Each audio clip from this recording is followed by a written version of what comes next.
사랑하는 성도 여러분, 오늘은 1월 7일 목요일입니다. 오늘도 우리가 하나님의 말씀 묵상하며 2017년 1월 7일을 시작하시겠습니다. 우리 함께 기도하십니다. 하나님 아버지 감사합니다. 새날을 주셨습니다. 이날도 저희가 주님의 기쁘신 뜻대로 살아가게 하시고 주님의 기뻐하시는 백성으로 구별되이 주님 앞에 정결한 백성으로 살게 하여 주옵소서. 하나님 아버지, 저희들에게 오늘도 말씀을 주시고 주님의 말씀대로 행하는 주의 자녀들의 삶이 이루어지게 하여 주옵소서. 예수님 이름으로 기도하옵나이다. 아멘. 오늘 함께 부르실 찬송은 찬송가 420장입니다. 420장 너 성결케 위해 우리 하나님을 찬양하십니다. 오늘 주시는 하나님의 말씀은 느헤미야 10장의 말씀입니다. 느헤미야 10장 28절부터 마지막 39절까지의 말씀입니다. 느헤미야 10장 28절부터 39절까지 말씀.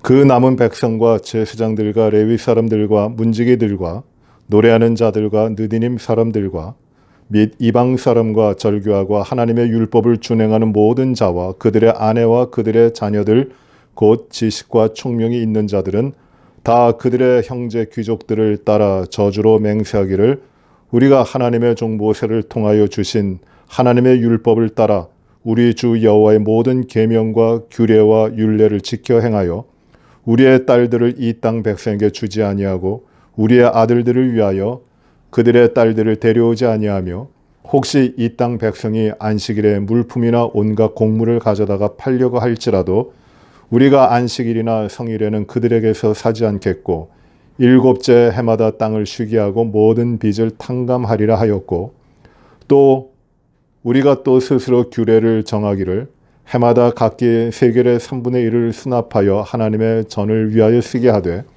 곧 진설병과 항상 드리는 소제와 항상 드리는 번제와 안식일과 초하루와 정한 절기에 쓸 것과 성물과 이스라엘을 위하는 속죄제와 우리의 하나님의 전의 모든 일을 위하여 쓰게 하였고 또 우리 제사장들과 레위 사람들과 백성들이 제비 뽑아 각기 종족대로 해마다 정한 시기에 나무를 우리 하나님의 전에 바쳐 율법에 기록한 대로 우리 하나님 여호와의 제단에 사르게 하였고 해마다 우리 토지 소산의 만물과 각종 과목의 첫 열매를 여호와의 전에 드리기로 하였고 또 우리의 맏 아들들과 가축의 처음 난 것과 소와 양의 처음 난 것을 율법에 기록된 대로 우리 하나님의 전으로 가져다가 우리 하나님의 전에서 섬기는 제사장들에게 주고 또 처음 익은 밀의 가루와 거제물과 각종 과목의 열매와 새 포도주와 기름을 제사장들에게로 가져다가 우리 하나님의 전에 여러 방에 두고 또 우리 산물의 11조를 레위 사람들에게 주리라 하였나니 이 레위 사람들은 우리의 모든 성읍에서 산물의 11조를 받는 자임이며 레위 사람들이 11조를 받을 때에는 아론의 자손 제사장 한 사람이 함께 있을 것이요 레위 사람들은 그 11조의 10분의 1을 가져다가 우리 하나님의 전 곳간에 여러 방에 두되 곧 이스라엘 자손과 레위 자손이 거제로 드린 곡식과 새 포도주와 기름을 가져다가 성소의 그릇들을 두는 골방 곧 섬기는 제사장들과 문지기들과 노래하는 자들이 있는 골방에 둘 것이라. 그리하여 우리가 우리 하나님의 전을 버려두지 아니하리라. 아멘. 하나님 말씀입니다. 이스라엘 백성들을 하나님이 예루살렘으로 다시금 오게 하셔서 완성된 성벽 안에서 이제 예루살렘의 백성으로 거룩한 백성으로 살아가도록 하십니다. 느헤미야를 통하여 이 성벽을 완성한 것이 하나님의 큰일 놀라운 일이고 기적같이 52일 만에 이루어집니다. 그러나 이제 부흥은 성벽을 이루었기 때문에 성벽이 완성되고 문들이 다 달려져 있기 때문에 부흥이 일어나는 것이 아닙니다. 그 안에 살아가고 있는 이스라엘 백성들이 변화되는 것이에요. 그 가운데 진정한 부흥이 일어납니다. 느헤미야 이 8장에 보시면은 이제 완성된 성벽 안에 들어온 이스라엘 백성들이 학사겸 제사장인 에스라를 청하여 우리에게 율법의 말씀을 가르쳐 주십시오. 우리에게 그 말씀을 듣게 해 주십시오. 라고 부탁을 합니다. 에스라, 학사겸 제사장이었던 에스라가 강단에 올라서 그 말씀을 낭독할 때, 말씀을 읽을 때 백성들이 그 말씀을 듣고 자신들의 허물과 죄악들을 회개하며 통곡하기를 시작합니다.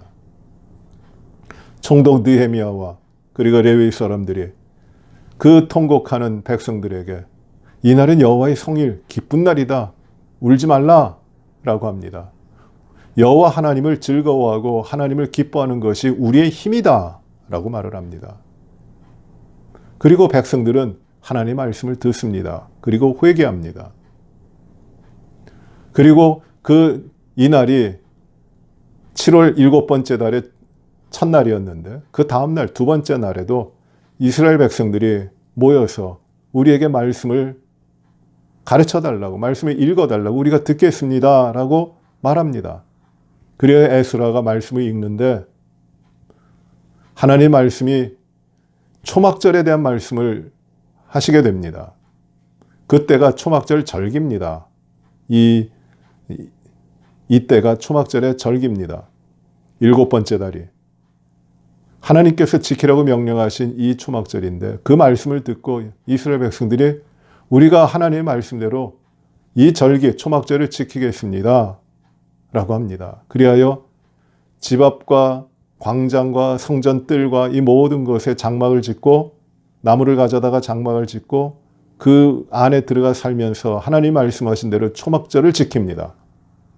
초막절은 이스라엘 백성들이 광야에 있을 때 이 장막을 피고 그 안에 살아가면서 하나님의 인도하심 가운데 살았던 것을 기억하는 것이에요.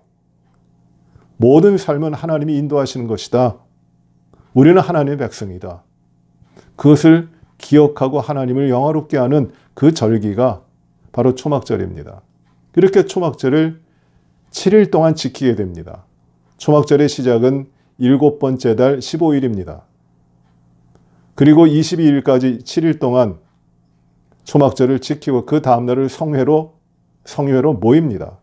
거룩한 날로 모입니다. 그리고 24번째 날이 됐습니다. 이 24번째 날에 백성들이 모여서 하나님 앞에 언약을 합니다. 하나님, 우리가 이제 하나님의 백성으로 하나님을 떠나지 아니하고 살겠습니다. 하나님은 영화로우신 분이십니다. 하나님은 우리의 모든 것 되시는 분이십니다. 우리를 인도하셨고 애굽에 종살이할 때 인도하셨고 그리고 광야에 있을 때 먹을 것을 주셨고 마실 물을 주셨고 대적들을 정복하게 하셨고 홍해를 건너게 하셨고 승리하게 하시고 이 땅을 차지하게 하셨습니다. 그런데 우리 조상들이 교만하여 하나님을 잊고 자기 뜻대로 살다가 하나님의 진노를 받았지만 그러나 하나님을 또 찾을 때 긍휼이 많으신 하나님이 우리 조상들을 버리지 아니하시고 또 품어주셨습니다. 그러나 우리 조상들은 또 교만하여 하나님을 떠났고 하나님, 긍휼이 많으신 하나님은 그 진노를 거두시고 우리 조상들을 다시금 불러 모아 주셨습니다. 그렇지만 또 우리 조상들이 하나님을 떠났고 목이 곧고 교만하여 하나님을 떠났을 때 아수르와 바벨론에 의해서 우리가 멸망당했고 다 흩어졌습니다. 이제 또 긍휼하신 하나님께서 우리를 이렇게 불러 모아 주셨는데 이제 우리가 하나님을 떠나지 않고 하나님 앞에 온전히 하나님의 백성으로 하나님의 말씀대로 살겠습니다. 굳게 맹세합니다. 이렇게 말합니다. 그리고 하나님과 언약을 맺습니다. 그것이 9장까지의 말씀입니다. 그리고 이 하나님과 굳건한 언약, 견고한 언약을 맺으면서 많은 사람들이, 그 지도자들이 자기의 이름을 넣고 사인을 하는 것이에요. 약속을 하는 겁니다. 하나님 앞에. 그리고 그 언약을 인봉합니다. 그리고 이제 10장이 돼요. 이 10장은 시작하면서 1절부터 27절까지 그 인봉한 사람들의 이름이 쭉 나옵니다. 느헤미야 총독으로부터 제사장들과 레위 사람들과 다스리는 자들과 백성 우두머리들과 그리고 여러 사람들이 나옵니다. 그리고 오늘 읽은 28절부터 그 남은 백성과 또 제사장들과 레위 사람들과 문지기들과 노래하는 자들과 느디님 사람들 또 이방 사람들과 절교하고 있는 그 가족들, 하나님의 율법을 지키겠다고 맹세한 이 사람들이 나오는데, 이들이 하나님과 약속한 내용들이에요. 인봉하여 이름을 적은 지도자들 뿐만 아니라 그 땅에 살아가고 있는 예루살렘 거민들이 하나님 앞에 이렇게 우리가 이제 변화되겠습니다라고 약속하는 겁니다. 여기 느디님 사람이 나오는데 지난번에도 한번 봤습니다. 이 느디님 사람들은 이스라엘 백성이 아닙니다. 이방인들입니다. 솔로몬이 성전을 건축하기 전에 잡혀와서 포로가 된 자들인데, 그 솔로몬의 성전을 짓고 이 성전에서 잡일, 구차는 일들, 하찮은 일들을 하도록 한 사람이에요. 그래도 성전을 섬기도록 했는데 이들이 하나님의 거룩한 백성이 돼서 이제 성전을 섬기는 사람들이 된 겁니다. 포로에서 온 이후에도. 아주 특별한 사람들이에요. 그런데 이 모든 사람들이 하나님과 맹세하는 겁니다.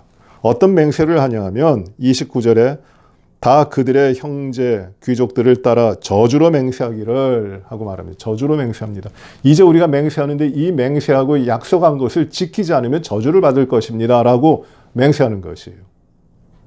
이제 우리가 절대 변하지 않겠습니다. 그 맹세하는 겁니다. 그 맹세하여 변화되는 내용인데, 그 내용이 어떤 맹세를 하는가? 첫째로 그 큰 맹세는 무엇이냐면 29절 후반에 나오는 우리가 하나님의 종 모세를 통하여 주신 하나님의 율법을 따라 우리 주 여호와의 모든 계명과 규례와 율례를 지켜 행하겠습니다. 하나님 말씀하신 대로 살겠습니다. 하나님 명령하신 대로 살겠습니다. 이 맹세를 하는 겁니다. 이 하나님의 명령대로, 하나님의 규례대로, 율법대로 살지 않으면 저주를 받을 것입니다 라고 맹세하는 것이에요. 그러면 이 하나님의 법을 따라, 하나님의 말씀을 따라 사는데 그럼 어떤 변화를 이루겠는가? 그 말씀을 이제 맹세를 하고 있습니다. 30절에 이렇게 맹세하죠. 우리의 딸들을 이방 사람들에게 주지 않겠습니다. 또 이방의 딸들을 우리의 아들들에게 주지 않겠습니다. 즉 이방 사람들과 결혼하지 않겠습니다. 통혼하지 않겠습니다. 불행하게도 그 포로로부터 돌아온 이스라엘 백성들 가운데 이방 사람들과 통혼하는 일이 굉장히 많았어요. 대제사장도 도비아라고 하는 암몬 사람이 있었죠. 이스라엘 백성들을 회방하는 자입니다. 이 도비아하고 두 번에 걸친 혼인관계를 맺습니다. 섞여버리는 것이에요. 하나님의 백성으로서는 이건 되는 것이 아닙니다. 다른 민족하고 다른 이방 사람하고 결혼했다는 그 사실 자체가 문제가 아니라, 그로 말미암아 이스라엘 백성들, 하나님의 백성들이 하나님을 섬기고 하나님 앞에 구별된 삶을 살아가는 하나님의 백성으로서의 정체성, 아이덴티티를 잃어버리게 되기 때문이에요. 이것이 이스라엘 백성들의 가장 심각한 문제였습니다. 아킬레스 건이었어요. 그래서 이방 사람들과 혼인하면은 필연적으로 나타나는 일들이 무엇이냐면은 우상을 따르게 됩니다. 하나님을 멀리하게 됩니다. 발람의 꾀가 바로 이겁니다. 이스라엘 백성들을 내내 괴롭혀왔고 하나님이 이스라엘 백성들에게 진노하시고 분노하시는 그 일이 무엇이냐? 바로 이것이에요. 높은 곳마다 산당을 세워서 하나님을 예배하는 것 같지만 그게 아니라 우상들을 섬깁니다. 그 우상들이 어디서 들어옵니까? 이방 사람들로부터 들어오는 것이에요. 물론 이방 사람들 가운데 참 믿음에 좋은 사람들도 있습니다. 룻과 같은 사람, 모압 여인이죠. 그러나 이방 사람들로 통하여, 이방인들과 결혼함을 통하여 일어나는 일들이 무엇이냐면 하나님을 잊고 이방의 신들을 따라가는 것이에요. 하나님의 백성으로서의 삶을 놓쳐버리는 겁니다. 하나님이 기뻐하지 아니하시는 것이에요. 그거 끊어라. 우리가 이제 그 이방 사람들과 결혼하는 것 그거 하지 않겠습니다. 결단하는 겁니다. 이런 변화를 이루는 것이에요. 온전히 하나님의 거룩한 백성으로서만 살겠습니다. 두 번째로 결단하는 것이 안식일을 지키겠습니다. 이 땅의 백성이, 이방인들이죠. 이 땅의 백성이 안식일에 곡물을 가져와서 팔려고 하면 사지 않겠습니다. 안식일을 거룩하게 지키겠습니다. 왜? 이 안식일은 하나님의 날이니까. 안식일 꼭 지키겠습니다. 이 변화를 이룹니다. 모든 날은 하나님이 주인이신 날인데 우리가 하나님만을 의지하며 하나님 앞에서 살겠습니다. 결단이에요. 그리고 또 31절 후반에 일곱째 해마다 땅을 쉬게 하고 모든 빚을 탕감하겠습니다. 안식년을 지키겠습니다. 라는 것입니다. 6년 동안에 땅에 농사를 짓고 일곱째 해는 쉽니다. 쉬라고 하셨습니다. 하나님이. 그리고 이 안식년에는 그동안에 살아오다가 빚을 진 사람들, 그 사람들의 빚을 탕감해 주는 겁니다. 즉 하나님이 주인이시기 때문에 모든 질서를 하나님이 세우신 질서대로 회복하는 겁니다. 이 안식일과 안식년을 지키겠습니다. 꼭 지키겠습니다. 라고 하는 변화를 가져오는 거예요. 또 32절에 우리가 이제 규례를 정해서 1년에 3분의 1 세계를 성전에 드리겠습니다. 제사장에게로 가져오겠습니다. 성전을 위해 쓰게 하겠습니다. 라고 하는 걸 정합니다. 성전을 위하여 이 성전을 버려두지 않고 성전에 필요한 것들이 많이 있는데 이 성전을 위하여 쓰도록 해마다 3분의 1 세계를 걷겠습니다. 라고 하는 것이에요. 그래서 33절에 진설병과 항상 드리는 소제와 항상 드리는 번제와 안식일과 초하루와 정한 절기에 쓸 것과 성물과 이스라엘을 위하는 속죄제와 우리의 하나님의 전의 모든 일을 위하여 쓰게 합니다. 라고 하는 결단입니다. 이제 성전이 나의 삶과는 동떨어져 있는 것이 아니라는 것이에요. 또 41절에 34절에 또 우리 제사장들과 레위 사람들과 백성들이 제비 뽑아 각기 종족대로 해마다 정한 시기에 나무를 우리 하나님의 전에 바치겠습니다. 종족대로 이 나무를 하나님의 전에 바치겠습니다. 왜? 이 성전에서 하나님 앞에 제사를 드리기 위하여 나무가 장작을 피워야 되는데, 제단에 불을 피워야 되는데 그 불이 꺼지지 않도록 이 나무를 공급합니다. 성전에. 이 나무를 종족대로 해마다 쉬지 않고 빠짐없이 나무를 드리겠습니다. 라고 하는 겁니다. 이 성전을 지키겠습니다. 결단입니다. 어느 누구도 예외되지 않고 모든 종족이 다 그걸 하는 겁니다. 나무를 바칩니다. 이스라엘 땅에는 나무가 귀합니다. 북쪽 이 갈릴리 지방 그 동네는 이 나무들이 울창합니다. 그러나 지금 예루살렘에는 나무가 그렇게 많지 않아요. 그러니 이 성전에 제단의 불을 지킨다고 하는 것이 그렇게 쉽지 않은데 백성들이 다 책임을 맡고 이 성전에 불을 피우겠습니다라는 것입니다. 그 다음에 35절에 보시면 해마다 우리 토지 소산의 만물과 각종 과목의 첫 열매를 여호와의 전에 드리고 첫 번째로 거둔 것을 여호와 하나님 앞에 드리겠습니다. 만물을 하나님 앞에 드리겠습니다. 또 36절에 우리의 맏아들들과 가축의 처음 난 것과 소아양의 처음 난 것을 율법에 기록된 대로 우리 하나님의 전으로 가져다가 우리 하나님의 전에서 섬기는 제사장들에게 주겠습니다. 라고 결단하는 것이에요. 처음 난 소산, 처음 걷어들인 것을 하나님 앞에 드립니다.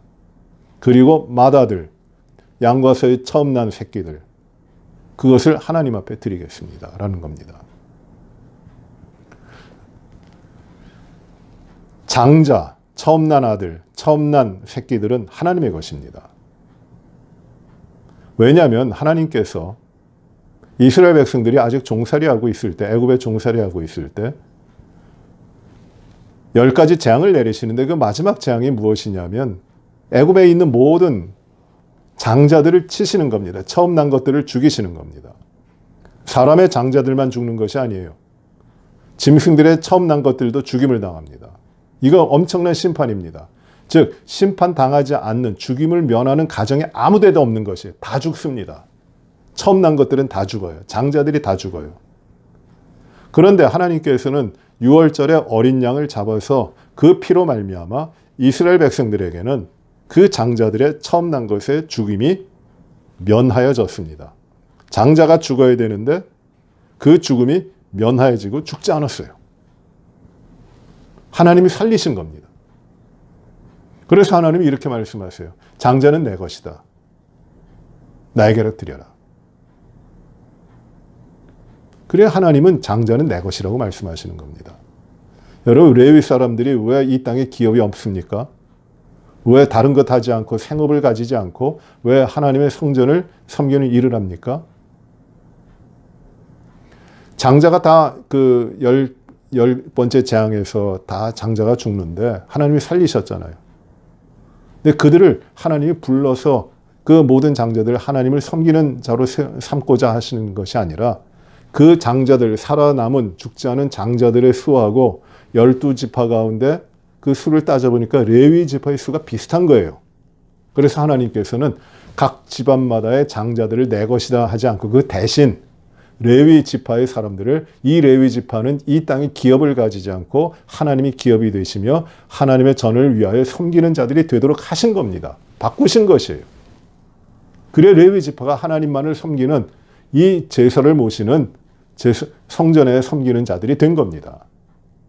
레위 지파는 이 땅에 기업이 없는 것이에요.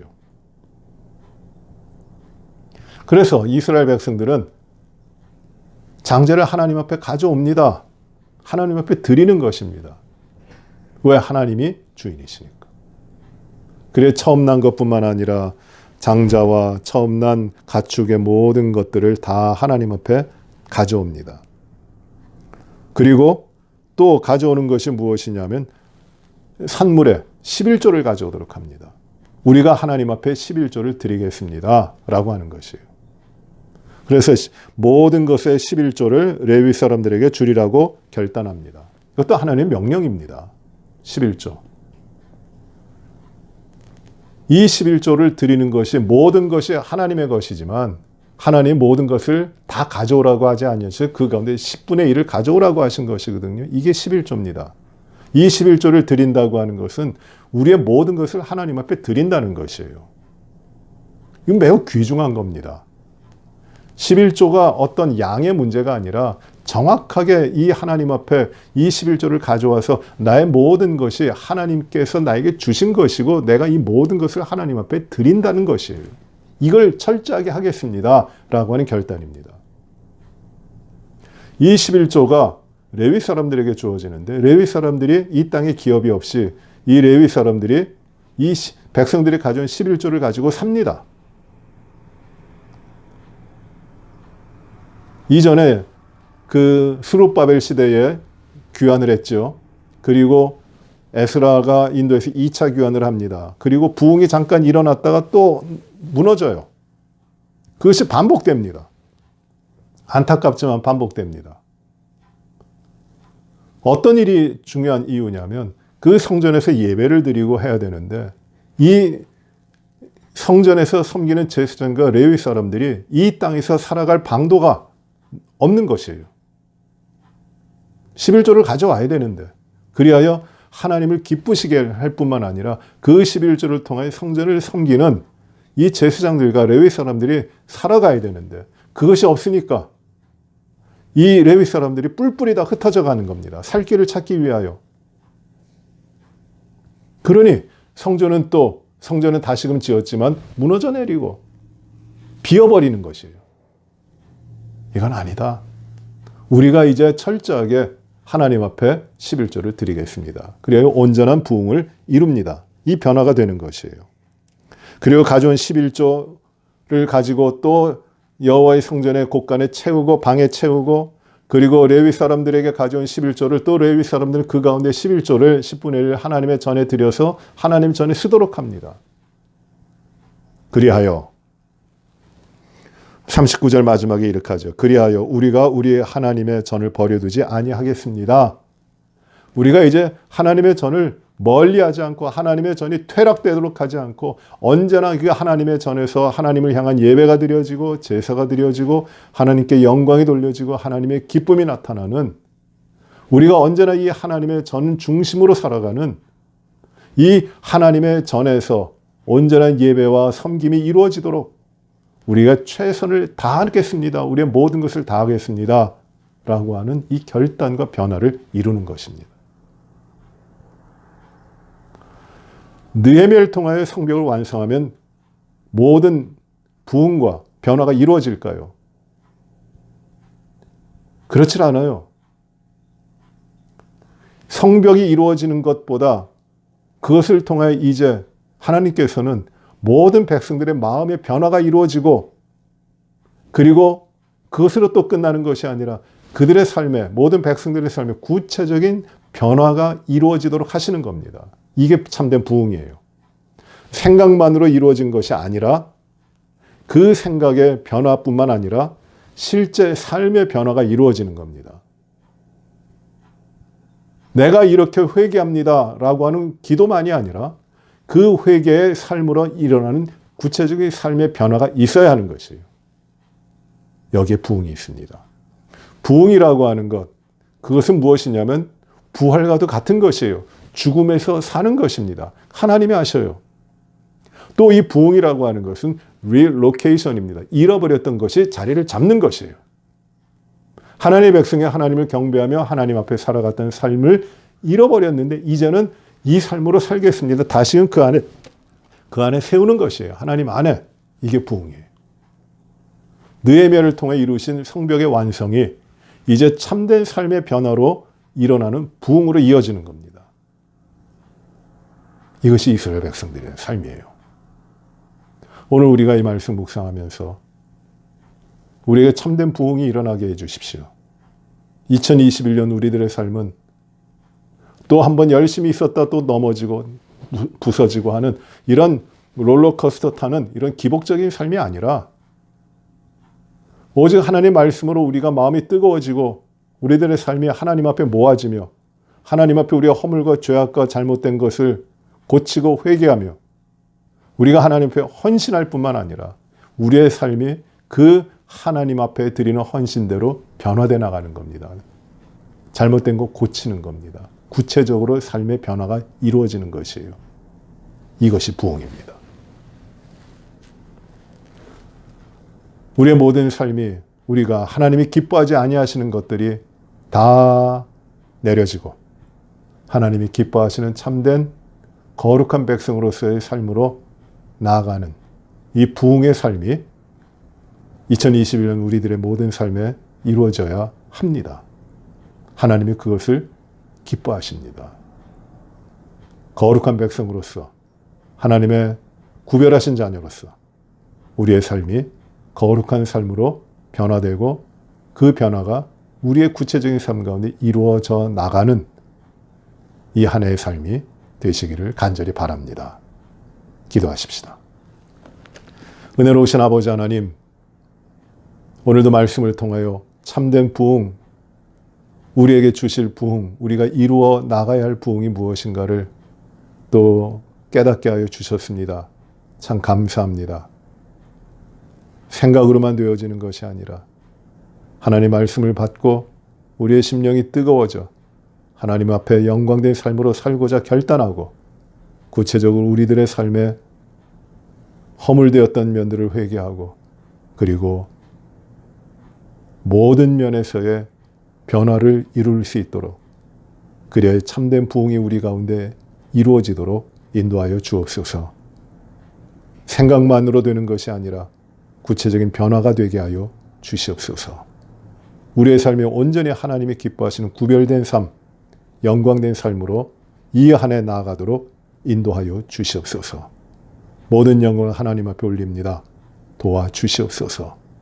우리의 삶을 구체적으로 인도하시고 강건하게 하시고 하나님 앞에 충성되게 하시고 진실되게 하시고 주님 앞에 정직하게 하시고 세상과 타협하지 아니하고 깨끗하고 정결한 거룩한 백성이 되게 하여 주시옵시고 유혹과 시험 가운데 담대히 승리하는 능력이 있게 하여 주시옵시고 아버지 하나님, 우리의 고집과 이기적인 생각을 내려놓고 오직 주님의 거룩하시고 아름답고 선하신 뜻을 늘 따라가는 저희들 되게 하여 주옵소서.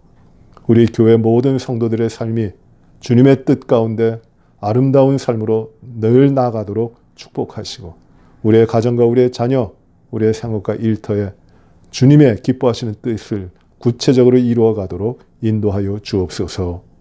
모든 것을 주 앞에 의지합니다. 이 2021년 한 해의 삶을 주여 주님께서 인도하시고 구별된 백성으로서 부족함 없는 삶을 살아가도록 인도하여 주시옵소서. 모든 영광을 온전히 하나님 앞에 올리는 이 한 해가 되기를 바라오며 예수님 이름으로 기도하옵나이다. 아멘. 하늘에 계신 우리 아버지여, 이름이 거룩히 여김을 받으시오며 나라의 마옵시며 뜻이 하늘에서 이루어진 것 같이 땅에서도 이루어지이다. 오늘날 우리에게 일용할 양식을 주옵시고 우리가 우리에게 죄 지은 자를 사하여 준 것 같이 우리의 죄를 사하여 주옵시고 우리를 시험에 들게 하지 마옵시며 다만 악에서 구하옵소서. 내게 나라와 권세와 영광이 아버지께 영원히 싸움나이다. 아멘.